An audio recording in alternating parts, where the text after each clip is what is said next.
Nous sommes en route pour cette station qui marquera le début du printemps. Les planètes nous accompagnent autour du Soleil, mais à des vitesses différentes. Mercure et Vénus sont souvent cachés dans l'éclat du Soleil, tout comme Jupiter à l'autre bout du système solaire, très loin. Quand vu de la Terre, Jupiter est dans ce même axe, on ne peut pas le voir. Par contre, Saturne, à gauche en bas de l'écran, quand il se trouve à un angle bien dégagé du Soleil, on peut le voir toute la nuit. Tout comme Mars, la planète rouge, au bas de l'écran, ici en opposition, face au Soleil.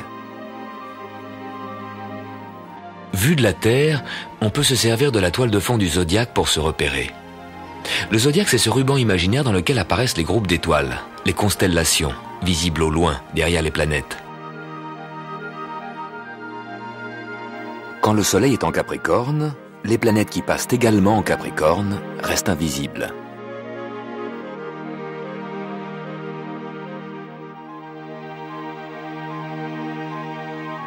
De jour, on ne peut pas les voir parce qu'elles sont trop près du Soleil. Et quand le Soleil se couche et passe sous l'horizon, eh bien ces planètes disparaissent également sous l'horizon. La nuit, les planètes décalées du Soleil sont bien visibles. La Terre poursuit son chemin et le Soleil semble se déplacer dans le zodiaque. Il passera du Capricorne dans la constellation du Verseau. À droite, Mars, la planète rouge, va plus lentement que la Terre. Tous les 2 ans, nous la rattrapons et nous la doublons. À gauche, Vénus, elle, va plus vite que nous. Mercure, la plus proche du Soleil, va 2 fois plus vite que Mars. Plus une planète est proche du Soleil, plus elle tourne vite. Les planètes extérieures, loin du Soleil, voyagent lentement sur leurs orbites. Jupiter, Saturne, Uranus, Neptune, Pluton. Il y a 400 ans, un astronome danois, Tycho Brahe, a mesuré le passage des planètes. Il n'y avait pas encore de télescope. Tycho Brahe avait érigé un grand panneau, et nuit après nuit, il notait l'heure et la minute du passage des étoiles et des planètes derrière son panneau. Au Moyen-Âge, on mettait la Terre au centre de l'univers. Puis Nicolas Copernic eut une vision géniale. La Terre n'est pas au centre de l'univers, la Terre et les planètes tournent autour du Soleil. Mais Tycho ne le croyait pas. Heureusement, il a montré ses carnets à Johannes Kepler. Cette rencontre a changé le monde. Kepler connaissait la vision de Copernic et grâce aux mesures de Tycho, Kepler a compris le mouvement des planètes. Elles tournent bien autour du Soleil, mais sur des orbites en forme d'ellipse. La Terre et les planètes volent plus vite quand elles sont près du Soleil, moins vite quand elles sont éloignées. On met le même temps pour parcourir le trajet long à gauche que le trajet court à droite. La tranche courte mais large est égale à la tranche mince mais longue. Cette vision de Kepler permet de trouver la bonne trajectoire pour aller sur la Lune et sur Jupiter.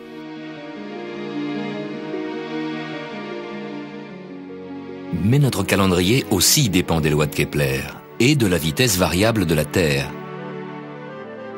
Et plus on est près du Soleil, plus on va vite. Cela modifie l'horaire de notre voyage autour du Soleil. En ce moment, nous sommes légèrement plus près du Soleil. La Terre s'accélère. Elle prend un peu d'avance. Et en été, plus loin du Soleil, la Terre ralentit, elle prend du retard. L'équinoxe de printemps est le 20 mars. L'équinoxe d'automne, le 23 septembre. La Terre arrive à l'équinoxe d'automne avec 7 jours de retard. Pour parcourir cette moitié été de son orbite, la Terre met 7 jours de plus que pour parcourir la même distance de cette moitié hiver. La loi de Kepler n'est donc pas un truc abstrait pour astronomes, mais concerne directement notre calendrier.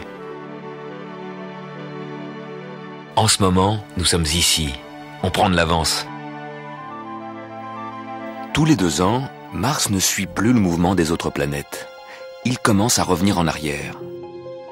Normalement, Mars progresse devant la toile de fond des étoiles lointaines, devant le zodiaque. En 97, on pouvait voir Mars passer devant la constellation des Gémeaux, du Cancer, du Lion, et glisser vers la constellation de la Vierge.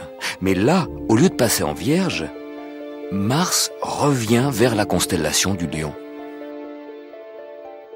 Du temps où les hommes plaçaient la Terre au milieu de l'univers, on avait déjà remarqué les boucles que faisait Mars et on échafaudait des théories compliquées sans pouvoir expliquer cette marche arrière. La vision de Nicolas Copernic expliqua tout de la manière la plus simple. La Terre tourne autour du Soleil, Mars également. La Terre va plus vite que Mars et la dépasse.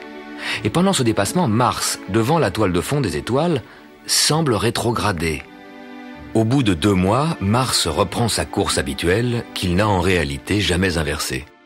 Et après 2 ans et 2 tours autour du Soleil, nous retrouvons Mars pour la doubler. La Terre peu à peu rattrape Mars, la manœuvre de dépassement commence, par rapport aux étoiles du zodiaque, Mars recule, après le dépassement, Mars reprend son chemin. Et grâce à la vision de Copernic, Mars tourne autour du Soleil sans faire de boucle. Chaque mois, la Lune qui tourne autour de la Terre s'aligne avec le Soleil. C'est la nouvelle Lune. La nouvelle Lune nous apporte les grandes marées. L'eau des océans est attirée par la Lune et forme, du côté de la Lune, un bourrelet de grandes marées. Chaque jour, la Lune passe 50 minutes plus tard que la veille. Voilà pourquoi tous les jours, les marées se produisent 50 minutes plus tard. Quand la Lune est alignée avec le Soleil, leurs forces d'attraction s'additionnent et tirent l'eau dans la même direction. C'est la grande marée. Pourquoi y a-t-il 2 marées par jour? La Lune ne passe qu'une seule fois. Le centre de gravité de la Terre n'est pas au même endroit que le centre de gravité du couple Terre-Lune. La première marée côté Lune est provoquée par la force d'attraction de la Lune. En même temps, de l'autre côté de la Terre, il y a une deuxième marée créée par les forces centrifuges. De plus, l'orbite de la Lune est une ellipse. Parfois la Lune est proche, parfois elle s'éloigne. Plus elle est proche, plus la marée est forte. Et quand la Lune passe au plus près de la Terre, précisément le jour de la nouvelle Lune, ça produit les marées les plus fortes de l'année, parfois même plus fortes que les marées d'équinoxe.